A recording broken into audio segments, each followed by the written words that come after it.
지난 주간 우리 몽골 지역에 우리 15분의 선교사님, 의료팀 15분, 우리 신용호 장로님이 오늘 새벽에 도착을 해서 방금 예배에 참여를 하셨습니다. 우리 30명의 선교사님들 우리 몽골 지역에 가셔서 의료사역을 하시고 벽화사역을 하시고 미용사역을 하시고 또 그 다음에 또 뭘 했죠?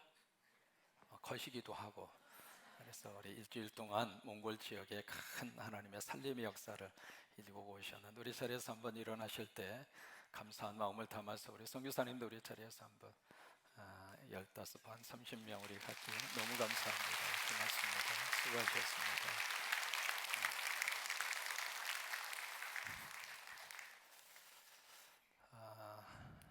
예루살렘을 가서 보시면은 예루살렘 이제 올드 예루살렘을 의미합니다. 텔아비브가 이제 이스라엘의 수도가 되겠고요. 지금의 올 예루살렘은 말 그대로 이제 여기가 예루살렘의 수도로 지금 정하고 만들어진 것이 약 한 3,000년이 넘습니다. 굉장히 오래된 그런 도시죠. 예루살렘이라면 이 올 예루살렘 이 도시는 두 개의 골짜기로 그렇게 형성이 되어져 있습니다. 이쪽이 흰놈의 골짜기, 이쪽에 기도론 골짜기입니다. 한번 해보실까요? 흰놈의 골짜기, 기도론 골짜기. 이 두 개의 골짜기 위에 형성된 도시인데, 바로 이 예루살렘 그 지형 자체가 해발 800m입니다. 굉장히 높은 그 지역에 예루살렘이 위치해져 있는 거죠. 그래서 양쪽에 이제 골짜기를 통해서 흘러온 물이 합쳐져서 어디로 흘러가느냐면 사해로 흘러갑니다. 지금 이제 여러분 가서 보시면 여기에 골짜기에 물은 없습니다. 다만 우기철에 비가 막 쏟아지면 갑자기 이 강을 형성하는 와디라고 그러잖아요. 그 와디 현상이 바로 이 골짜기에서 일어나게 됩니다. 이 올드 예루살렘 이 지역에 중요한 산이 세 개의 산이 있습니다. 바로 여기에 성전산이라고 하는 산이 있고요. 이 성전산에 바로 그 예루살렘 성전이 세워져 있는 거죠. 그리고 그 밑에 있는 산이 그 시혼산이라고 하는 산입니다. 그리고 이 기도론 시내가를 건너가서 있는 산이 바로 감람산. 오늘 성경에 기록이 되어져 있죠. The Mount of Olives, 감람산이라고 하는 산이 바로 기도론 건너편에 바로 여기에 있습니다. 이 감람산이라고 하는 산은 해발 830m이고요. 이쪽에 성전산은 750m이고, 그리고 여기 시온산은 765m입니다. 이 감람산에 가면 우리가 이제 가서 뭘 만날 수 있느냐면 거기에 주기도문 교회라고 하는 교회를 만나게 됩니다. 전 세계 각국의 언어로 주기도문으로 쭉 이렇게 기록을 해서 전시를 해놓은 그 유명한 주기도문 교회가 바로 이 감람산 정상에 위치해져 있습니다. 또 하나 감람산에 가시면 뭘 만날 수 있느냐면 눈물 교회를 볼 수 있습니다. 예수님이 예루살렘 성을 쫙 한눈에 바라보시면서 막 우셨어요. 예루살렘아 예루살렘아. 그래서 장차 이 예루살렘의 미래에 어떤 멸망을 당할 것인가. 그래서 이제 미리 예수님이 보시면서 막 우셨던 바로 눈물을 흘리신 그 현장에 세워진 교회가 눈물교회라고 하는 것이 바로 감람산에 있습니다. 또 하나, 이 감람산에 또 하나 가장 기념비적인 교회가 승천교회입니다. 예수님이 여기서 이제 하늘 보좌 우편으로 승천을 하신 곳, 바로 거기에 세워진 교회가 승천교회라고 하는 곳이죠. 바로 승천교회에서 승천하시기 전에 예수님은 두 가지 아주 귀한 말씀을 예수님이 제자들에게 남기십니다. 첫 번째 하신 말씀은 바로 성령 세례입니다. 너희가 성령 세례를 받을 때까지 여기를 떠나지 말아라. 어떤 일이 있어도 바로 이 시리에, 바로 이 도시에 스테이해라, 머물러 있어라. 그래서 성령 세례를 너희가 받을 터인데, 성령을 받으면 너희가 어소리트, 너희가 파워, 권능을 받게 될 것이고, 그 권능이 너희들에게 임하면 예루살렘과 온 유대와 사마리아와 땅 끝까지 이르러 누구 증인이 되어? 예수의 증인이 되리라. 여러분, 성령 받으면 성령님이 우리를 시키시는 일이 바로 전도와 선교입니다. 왜 우리가 열심히 이렇게 십자가를 서고 선교하고 전도하는가? 성령님이 시키시는 거예요. 크게 아멘. 이게 사람이 계획을 하고 목사의 목회 방침이 아닙니다. 목사가 무엇을 남기기 위해서 하는 것이 아니라 성령님이 그것을 원하시는 거예요. 그래서 이번에도 30명을 누가 하나님이 보내셨는가? 성령님이 보내신 거예요. 그러니까 성령의 영은 보세요. 홀리 스피릿, 거룩한 영은 누구 영이냐면 예수님의 영이에요. 그러니까 예수님의 영이 들어오면 그 예수님의 영은 예수 그리스도를 드러내는 거예요. 그래서 성령 세례단 말씀을 하셨고, 두 번째 바로 이 승천교회당에서 예수님이 그들에게 하신 약속이 바로 재림에 대한 약속입니다. 너희가 본 그대로 내가 다시 오리라, 내가 다시 오리라, 내가 다시 오리라. Jesus will come back. 예수님이 다시 오시리라. 그 두 가지의 약속을 예수님이 하셨어요. 그러고 나서 이제 하나님 보좌 우편에 올라가셨잖아요. 그 다음에 제자들이 오늘 12절에 보시면 이 감람산에서 어디로 갔느냐면 바로 시온산으로 옮겨갑니다. 그래서 시온산에 있는 여기에 다락방이라고 하는 장소로 제자들이 움직이기 시작을 하는데, 왜 그들이 예루살렘에 여러 가지 많은 그런 장소가 있을 터인데 왜 이 시온산에 이 다락방으로 그들이 움직였을까? 몇 가지 이유를 성경이 설명을 하고 있습니다. 첫째는 바로 안식일 법 때문에 그래요. 오늘 12절에 보시면은 그 산에서 예루살렘까지 갈 수 있는 거리가 가까워서 안식일에 가기에 알맞은 길이라 라고 하는 성경이 나옵니다. 이것이 바로 안식일 법이에요. 여러분, 미슈나라고 하는 이스라엘의 율법을 해석해 놓은 책이 있습니다. 그 책에 보시면 우리가 안식일이 되면 일을 하면 안 되잖아요. 노동을 금하고 일을 하지 말고 하나님 앞에 거룩하게 지켜라, 그렇게 말씀을 하시잖아요. 그러면 그 일이 어떤 의미를 가지고 있는가, 무엇이 노동인가, 거기에 대해서 쭉 해석을 해놓은 것이 미슈나라고 하는 율법 해석서예요. 거기 보시면 39가지 해서는 안 되는 금지 사항을 쭉 거기서 해석을 해놓았습니다. 그중 하나가 바로 뭐냐면 안식일이 되면 추수를 하면 안 됩니다. 그 일이기 때문에 그렇습니다. 또 하나, 안식일이 되면은 이게요, 전기 스위치 올려서도 안 되고 내려서도 안 됩니다. 그래서 안식일에 이스라엘에 가서 보시면은 이 층에 엘리베이터가 있잖아요. 엘리베이터에 버튼 누르는 것도 일이에요.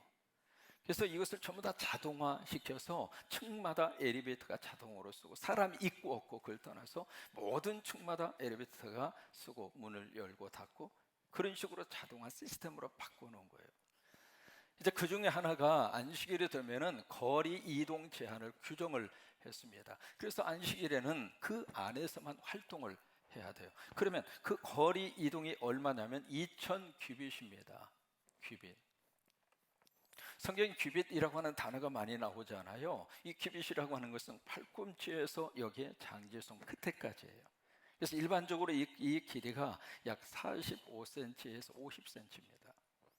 그러니까 2000규빗이라고 하는 것은 지금 우리식으로 말하면 약 한 900m에서 1km예요.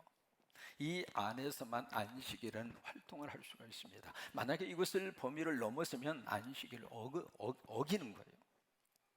그래서 제자들이 이 감람산에서 시온산까지 1km입니다. 그래서 시온산의 다락방으로 그들이 가게 된 거예요. 그 다음에 두 번째로 왜 그들이 시온산에 있는 이 다락방에 그들이 갔을까? 두 번째 이유가 있습니다. 바로 뭐냐면 바로 이 다락방은 그들에게 있어서는 뭐냐면 고향입니다. 그래서 13절에 보시면은 그 다락방에 유했다라는 말은 스테이했다, 그 말이거든요. 그 다락방에 그들이 다른 곳에 있다가 덜 예루살렘만 오면 가는 그런 장소였어요. 그러니까 제자들에게 있어서는 이 다락방이 고향과 같은 곳이에요. 다른 곳에 가서 힘들고 다른 곳에 가서 하면 지치고 그런 상태 속에 있다가도 그들이 이 예루살렘만 오면 이 다락방으로 간 거예요. 그러니까 그 다락방은 이 제자들의 입장으로서는 너무 친근한 그런 현장이었고, 그들에게 있어서는 위로가 되는 곳이었고, 그들에게 있어서는 힘을 안겨주는, 마치 우리의 집과 똑같은 거예요. 여러분, 이 다락방이 기독교의 역사에 있어서 아주 중요한 의미 있는 사건이 다락방에서 몇 번 일어나게 됩니다. 지난번 제1차 예수님 고향 방문단 가서 거기 가서 찍은 사진이 있어요.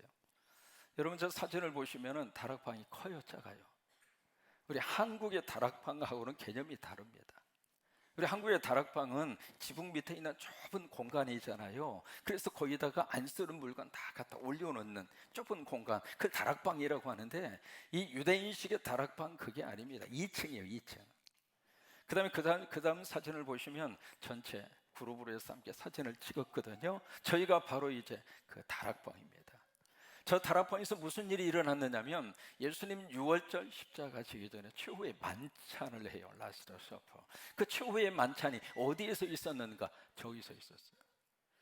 그래서 미켈란젤로의 그 유명한 최후의 만찬 그림이 있잖아요. 그 그림의 배경이 바로 지금 좀 다시 한번 보여줘 보세요. 바로 저곳이 그 그림의 배경이란 말이에요. 그리고 저기서 또 무슨 일이 있었는가? 예수님의 제자들의 발을 씻혀줘야 세족이 바로 저기에서 있었고, 또 하나 바로 저기에서 예수님의 제자들이 간절히 모여서 기도합니다. 기도하다가 오순절 성령을 받아요. 그래서 저 다락방은 성령의 역사가 충만히 임재했던 장소고, 바로 저곳이 예루살렘 교회의 시작입니다. 제가 저 다락방을 몇 번 방문했습니다마는 방문할 때마다 가슴 속에 너무 감동이 와요. 그래서 기도할 때마다 성령의 은혜가 충만히 임재하고, 거기에 가기만 하면 가슴이 막 떨리고 너무 충만한 은혜와 감동이 있는 현장이 바로 저곳입니다.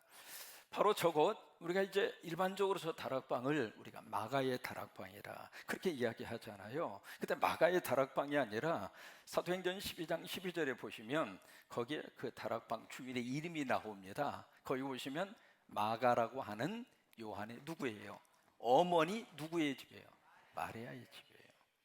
거기 이제 마가 요한 이름이 두 가지가 나오는데, 원래 유대식 이름은 요한입니다. 거기다가 마가라고 하는 로마식 이름을 하나 더 붙인 거예요. 그래서 마가 요한이 된 거죠. 그러니까 마가 요한의 어머니 마리아의 집이 바로 저 다락방이에요. 성경에 마리아라고 하는 이름이 6번 나옵니다. 예수님의 어머니 이름도 마리아였잖아요. 베다니에 살고 있었던 나사로의 누이의 이름도 마리아였고요. 막달라 지역에 출신 마리아도 있었고요. 또 하나 마가 요한의 어머니 이름도 마리아예요. 근데 그 마리아 이름은 여기에 딱 한 번밖에 안 나옵니다. 근데 그 마리아의 이름을 이야기하면서 남편 이름이 없거든요. 그 이야기는 이 마가의 어머니 마리아는 싱글맘이었어요. 다시 말해서 과부였다 이 말이에요. 그러니까 남편 없이, 참 그런데 여기에 2층 집을 가지고 있을 정도로 경제적으로 부유한 사람이에요. 그래서 이 마리아가 처음에 예루살렘 교회가 막 일어나고 제자들이 하나가 되면서 공동체 형성에 있어서 마리아가 너무 귀한 영향력을 미칩니다. 자신의 집을 열어서 거기서 모일 수 있도록 그 집을 제공을 했고, 경제적으로도 그들에게 많은 도움을 줘요. 또 하나, 이 마리아는 여기에 마가라고 하는 이 아들을 믿음의 종으로 잘 키워냅니다. 또 하나는 이 마가가 바나바, 여러분 들어보셨습니까? 바나바의 생질이 마가입니다. 생질이라는 것은 누이의 아들이거든요. 그러니까 이 마가가 바나바의 생질이었다면 마가의 어머니 마리아하고 이 바나바는 무슨 관계냐면 남매지간이에요. 그래서 이 처음에 예루살렘 교회가 일어날 때 이 남매지간이었던 바나바와 마리아, 이 두 사람이 교회가 든든하게 세워져 가는데 큰 힘을 감당한 거예요. 바로 그 다락방이 제자들에게 있어서는 고향과 같은 곳이에요. 다른 곳에 가 있다가 바로 여기만 오면 참 쉼을 얻을 수가 있었고, 여기 와서 다시 한번 재정비를 할 수가 있었고. 여러분, 하나님이 이 땅을 살면서 우리에게 주신 고향이 두 가지가 있습니다. 첫째는 교회입니다. 교회가 바로 하나님이 주신 우리의 고향이에요. 여러분, 이 교회는 누구 집인가? 아버지 집이에요. 한번 해보실까요? 이 교회는 내 아버지 집이다. 크게 하십니다. 이 교회는 내 아저씨 집이다. 아버지 집이에요. 눈치 보는 아저씨 집이 아니라, 불편한 삼촌 집이 아니라 아버지 집이에요. 여러분, 아버지 집에 오면 편해요? 아니면 불편해요? 편하죠. 아버지 집에 오면 그동안 있었던 거 다 터놓고 미주알, 코주알 다 일러 바칩니다. 그래도 속이 불편해요? 아니면 속이 편해요? 그래요. 여러분, 여기가 바로 우리의 고향인 아버지 집이에요. 여러분 인정하시고 믿으시면 아멘. 그래서 우리가 타향살이에 힘들고 아픈 마음을 어디 가서 위로받는가? 여기 고향에 와서. 타향살이 하다 보니까 힘들 때 있고 지쳐 있을 때 있고, 먹고 사는 이 문제가 쉽지가 않잖아요. 인간관계 여러분 제대로 풀리던가요? 아니에요. 가지 많은 나무에 바람 잘 날이 없다고 자녀들이 많으면 많은 것만큼 문제도 많고 속상하기도 하고, 지금 예배 드리면서 우리 마음속에 툭 하고 건들면 쏙 하고 떨어진 눈물주머니에 안고 있는 분도 있을 거예요. 그렇게 타양살이에 힘들고 지쳐있는 마음을 어디 가서 위로를 받느냐면 예수님이 고향으로 허락하신 성광교회에 와서, 성광교회에 와서 바로 그래서 여기가 하나님이 우리에게 주신 고향이에요. 여러분 여기 오실 때마다 고향 맛을 누릴 수 있기를 바라고, 여러분 배터리 가운데에서도 리차지 에이블 배터리가 있잖아요. 배터리 가운데 이렇게 다시 충전해서 쓸 수 있는 거. 쓰다가 보니까 배터리가 이렇게 에너지가 이렇게 떨어져서 더 이상 힘이 나오지 않을 때 다시 전기에 꽂아놓고 시간이 되면 다시 충전이 되잖아요. 그런 것처럼 아버지 집에 와서 아버지가 우리를 다시 충전해 주는 거예요. 그래서 우리에게 주신 첫 번째 고향이 바로 교회입니다. 두 번째로 하나님이 우리에게 주신 영적인 고향이 있습니다. 바로 거기가 어디냐면 천국입니다. 요한복음 14장 1절로 3절에 보시면 예수님이 그렇게 말씀을 하세요. 너희는 마음에 근심하지 말라. 하나님을 믿으니 뭐예요? 또 나를 믿어라. 우리 근심을 해결할 수 있는 방법은 믿음밖에 없어요. 주님이 내 안에 들어오셔야 내 안에 있는 걱정이 떠나가요. 성령님이 내 안에 오셔야 내 안에 스트레스가 사라져요. 그러니까 근심을 해결할 수 있는 방법은 내 노력과 의지로 안 돼요. 빛이 내 안에 들어와야 돼요. 그래야 어두움의 영이 떠나는 것처럼 예수님이 내 안에 믿음으로 확 들어오면 내 안에 걱정도 사라지고 스트레스도 사라지고 어려움도 사라지고, 그러면서 하시는 말씀이 내 아버지 집에 거할 곳이 많도다. In my father's house are many rooms. 내 아버지의 집에 룸이 많다 이 말이에요. 그러면서 하시는 말씀이 그렇지 않으면 내가 너희에게 일렀으리라. 내가 너희를 위하여 뭘 예비해요? 거처를 예비하러 가니 prepare a place. place라고 하는 것은 구체적인 장소예요. 그 장소를 내가 너희를 위하여 예비하러 가노니, 가서 너희를 위하여 거처가 예비되면 내가 다시 와서 너희를 내게로 영접하여 나 있는 곳에 너희도 어떻게 하리라. 그게 어디냐면 천국이에요. 그게 천국이라고요. 이 말씀을 고린도후서 5장 1절에서 이렇게 말씀을 하십니다. 바로 뭐냐면 만일 땅에 있는 우리의 육신의 장막집이 무너지면, 여러분 무너지지 않을 장막집 누가 있습니까? 다 무너져요. 하나님이 허락하신 생명을 살다가 보면 나도 알게 모르게 시력도 안 보이고 그 다음에 청력도 떨어지고, 또 하나 곤란한 것이 방앗간 사정이 안 좋잖아요. 이게 그러다 보니까 요즘에는 임플란트 해서 참 우리가 생명의 수명이 늘어났습니다만 이 틀니 끼고 사는 것도 쉽지가 않잖아요. 어느 교회에서 집사님 보고 기도 부탁을 한 거예요. 대표 기도를 하라고. 그럴 때 한참 기도하다가 조용한 거예요. 봤더니 뭐 하나 싶어서 눈 뜨고 보니까 이 집사님이 앞에서 뭐 이렇게 주워가지고 그냥 나가버린 거예요. 이상하다 싶어서 이제 목사님이 기도 마무리를 하고 신방을 갔어요. 아까 왜 기도하시다 그냥 가버리셨냐 그랬더니 이 집사람이 화를 내면서 다시는 내가 그 교회 나가는가 보냐고, 내가 다시는 안 나간다고. 왜 그랬더니 대표기도 하다가 틀니가 빠진 거예요. 틀니가 빠져가지고 앞으로 톡 떨어진 거예요. 그래서 기도하다가 얼마나 본인이 창피하다고 생각했잖아요. 그래서 틀니를 줍고 그냥 슬그머니 집으로 가버린 거예요. 그래서 아직까지 그 교회 안 갔대요. 이게 살다가 보면 육신의 장막집이 자꾸 무너진다 그 말이에요. 근데 그 다음에 중요한 게 있습니다. 뭐냐면 하나님께서 지으신 집, 그것은 손으로 지은 것이 아니라 하늘에 있는 어떤 집이에요? 영원한 집이 있다. 그런데 거기에 육신의 장막집이라고 하는 단어를 쓸 때는 영어로 텐트라고 하는 말을 썼습니다. 그런데 하나님이 지으신 집이라고 하는 말을 쓸 때는 영어로 빌딩이라고 하는 말을 썼습니다. 텐트가 강할까요? 빌딩이 강할까요? 빌딩이 강하죠. 여러분 텐트는 쓰다가 보면 빵꾸도 나고 그냥 여기저기 막 어려움도 생기고, 그게 텐트예요. 근데 그 텐트가 무너지면 하나님께서 우리를 위해서 뭘 지어주셨는가? 빌딩을 지어주셨어요. 여러분 믿으시면 아멘. 그 빌딩이 바로 어디냐면 우리의 천국이에요. 그 천국이 바로 하나님이 주신 영원한 고향이에요. 1980년 3월 파리의 브루셀이라고 하는 병원에 그 당시에 가장 유명한 실존주의 철학자 사르트르가 입원을 합니다. 그때의 그 병이 폐수종이라고 하는 병입니다. 폐에 물이 차는 병. 한 달 동안 사르트르가 입원을 했는데 그 병원에서 얼마나 그 고통과 죽음에 대한 두려움 때문에 파락을 하면서 병원 전체가 막 떠나가지고, 그러다가 이 사르트르가 한 달 만에 죽어요. 죽은 다음에 많은 사람들의 마음속에 질문을 갖게 한 거예요. 도대체 세계적인 지성인 사르트르가 죽음 앞에서 저렇게 비참하게 죽어야 했는가? 또 하나, 실존주의라고 하는 것은 지금 살고 있는 실존만 인정하거든요. 그래서 죽음도 부정하고요, 내세도 부정을 해요. 그러면 죽음을 그렇게 없다고 부정을 하던 사르트르가 죽음 앞에서 저렇게 죽을 수밖에 없었는가?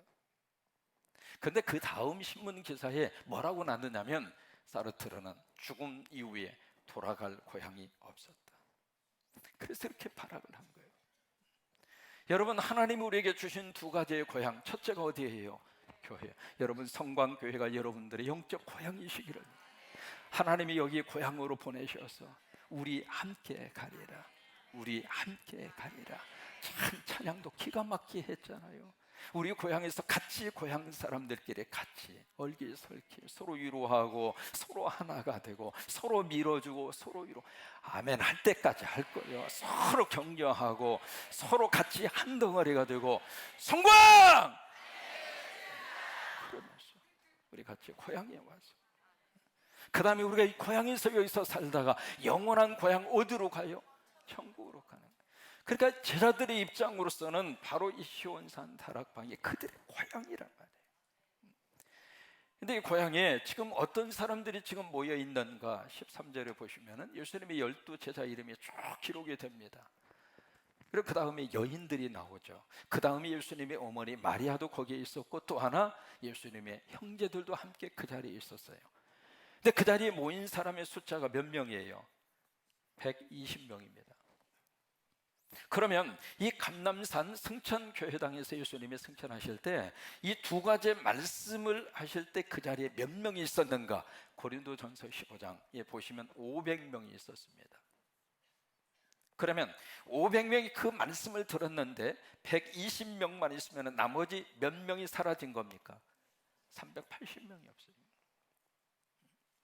하나님의 말씀을 똑같이 들었지만 그 말씀 앞에 믿음의 반응을 보인 사람은 120명밖에 안 돼요. 바라기 여러분 모두는 이 그룹에 속하셨으면 좋겠어요. 그냥 말씀만 듣는 500명 그룹, 여기에서 끝나지 말고 그냥 말씀을 듣고 그 말씀 여기 듣고 이쪽으로 잊어버리고, 그런 500명, 380명 그 그룹에 여러분 속하지 마시고 그 말씀 앞에 반응하는 거예요. 그 말씀을 내가 붙잡고 그 말씀대로 내가 움직여가는 거예요. 그 120명, 바로 이 그룹에 속하는 우리 성광의 고향 식구들이 되시기를 바랍니다. 그래서 120명이 모였어요. 모여서 그들이 뭘 했는가? 14절을 보시겠습니다. 14절의 말씀, 그들이 다락방에 모여서 했던 일입니다. 크게 함께 있습니다. 시작.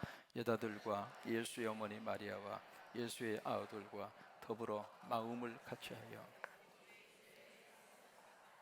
예. 그들이 거기 함께 모여서 지금 뭘 했는가? 뭘 했어요? 기도를 합니다. 기도를 하는데 어떤 기도를 그들이 했는가? 바로 그것이 더불어, 무슨 얘기냐면 함께 기도한 거예요. 함께 기도. 그 다음에 두 번째로 어떻게 기도를 했는가? 한 마음으로. 그것이 바로 무슨 기도인가? 합심 기도입니다. 그 다음에 세 번째, 오로지 기도에 어떻게 했어요? 힘을 썼습니다. 세 번째로 오직 기도를 한 거예요. 그들이 기도를 하는데 함께 기도하고, 여러분 혼자 기도해도 하나님이 들으시지만 우리가 합심해서 기도하잖아요. 함께 기도하잖아요. 그러면 성령의 역사가 더 강하게 오는 거예요. 우리가 몽골팀 보내놓고 나서 새벽마다 막 함께 기도했어요. 이게 몽골 지역의 역사가 나타난 거예요. 오늘 오후에 한번 들어보셔요. 국민학교 체육관을 주어서 그쪽에 가서 의료사역을 하고 딱 들어가 보니까 페인트를 언제 칠했는지 냄새가 나서 도저히 그 장소에 들어갈 수 없을 정도로, 그래서 다른 곳을 알아보다가 어쩔 수 없다. 그래서 그 다음날 갔는데 그 페인트 냄새가 없어진 거예요. 아멘 좀 크게 해주면 얼마나 좋아요. 페인트 냄새가 없어진 거예요. 우리 선교팀들이 장로님 오자마자 그거부터 이야기하는 거예요. 우리가 선교 갔다 오면 말이 많습니다. 왜 그럴까요? 그 현장에 하나님의 역사가 있습니다. 우리가 함께 기도하면 하나님의 뜨거운 역사 강하게 임하는 거예요. 지금 일본과의 관계 속에서 우리가 함께 기도하죠. 이 나라가 새로워지는 계기가 될 거예요. 우리 속에 있는 일본의 잔재를 하나님이 뽑아주실 거예요. 우리 한국이 일본과의 관계 속에서 경제적으로 맞물려 있는 것이 있다면 이번 교회에 하나님이 우리 한국을 일본보다 더 앞세우실 거예요. 이게요, 함께 기도하면 역사가 나타나요. 우리가 주여를 할 때에도 혼자 주여 하는 거하고 우리 여기 구로리아 가브리엘하고 함께 하는 거하고 같이 주여, 같이 크게 주여 하는 거하고 얼마나 차이가 있는가 한번 보세요. 저 혼자 주여 이렇게 하는 거하고 시작 보세요, 보세요, 보세요. 함께 기도해요. 함께. 여러분 기도 제목이 있으면 같이 놓고 기도해요. 우리 콩고의 새 우리 닥터 팀들 참 우리 그레이스가 오늘 콩고 전통 의상을 입고 참 지난번에도 말씀드렸습니다마는 우리 아프리카에 있는 분들 예배당 올 때 그냥 안 옵니다. 자신이 하나님 앞에서 갖고 올 수 있는 것 충분히 갖고. 오케이, 그레이스, would you please stand up? 일어나 보세요. 이게 지금 콩고 분들이 예배당 갈 때 이렇게 차리고 나오는 그런 머리에다 뭐도 썼잖아요. 그 다음에 귀걸이도 했잖아요. 목걸이도 했죠. 오케이, 턴어라운드.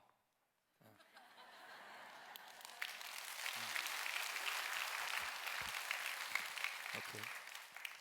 이게 우리 사랑하는 친구들을 위해서 함께 기도하잖아요. 그럼 하나님이 크게 역사하신대요.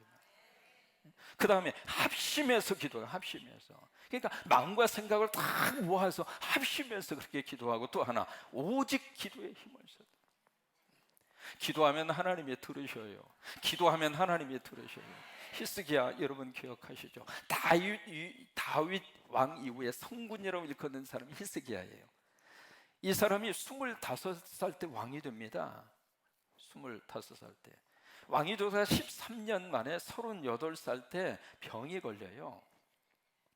병이 걸렸는데 이사야 선지자가 와서 또 신방을 하더니 하나님 당신 부르신다고, 이제 당신 집을 정리하라고, 이제 당신 하나님께서 불러가신다고. 38살에 죽는다고 하는 그 선고를 듣고 히스기야가 다 포기하는 것이 아니라 그 순간에 하나님 앞에 함께 기도하고 합심해서 기도하고 오로지 기도에 힘을 써요. 그래서 이제 벽을 향하여 딱 자기의 얼굴을 향하여, 왜? 세상 볼 일이 없잖아요. 막 하나님 앞에 통곡하면서 열왕기하 20장 5절에 하나님이 뭐라고 응답하신 줄 알아요? 기가 막힌 응답을 하나님이 그에게 허락하세요. 같이 한번 읽습니다. 내가 내 기도를, 다시 한번 크게 시작, 내가 내 기도, 다시 한번 시작, 내가 내 기도를 들어. 보세요, 여러분들의 기도 하나님이 들으셔요. 작은 신음소리의 기도라 할지라도 내가 내 눈물을 보았노라. 내가 지금 무엇 때문에 마음 아파하고 무엇 때문에 괴로워, 자식을 앞에 놓고 부모님들이 간절히 기도하는 그 기도 하나님이 외면하시겠습니까? 그러니까 내 기도, 다른 사람의 기도가 아니라 your prayer. 그러니까 내가 하나님 앞에서 이렇게 오로지 기도에 힘쓰면 하나님의 그 기도를 외면하지 않으시고 내가 내 기도 들었다 이 말이에요. 내가 내 눈물 봤다 이 말이에요.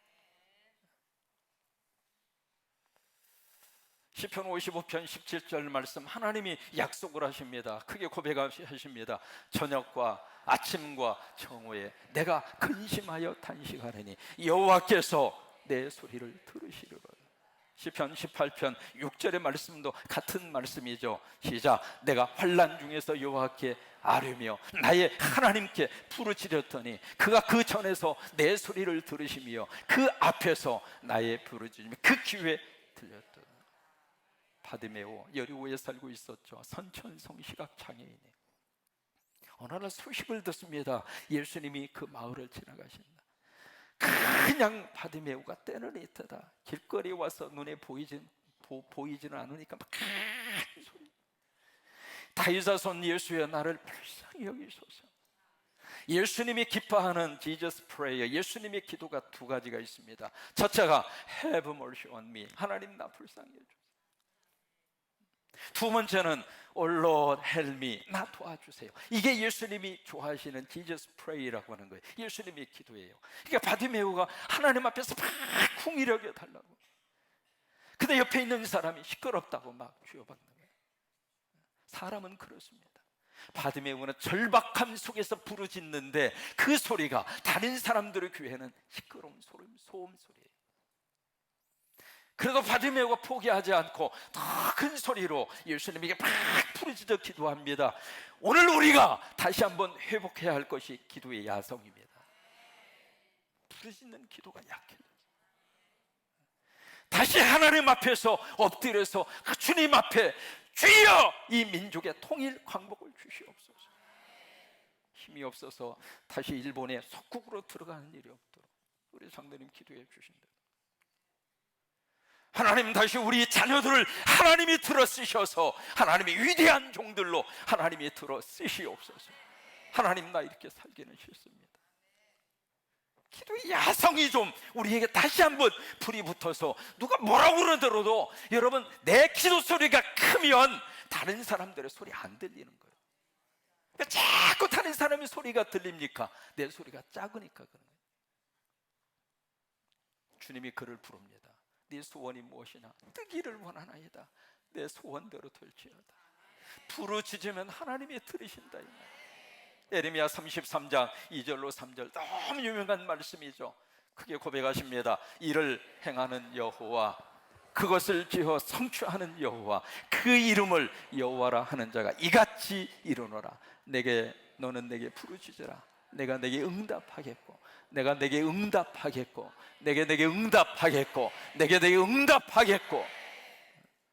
미국 사람들은 미식 축구를 참 좋아합니다.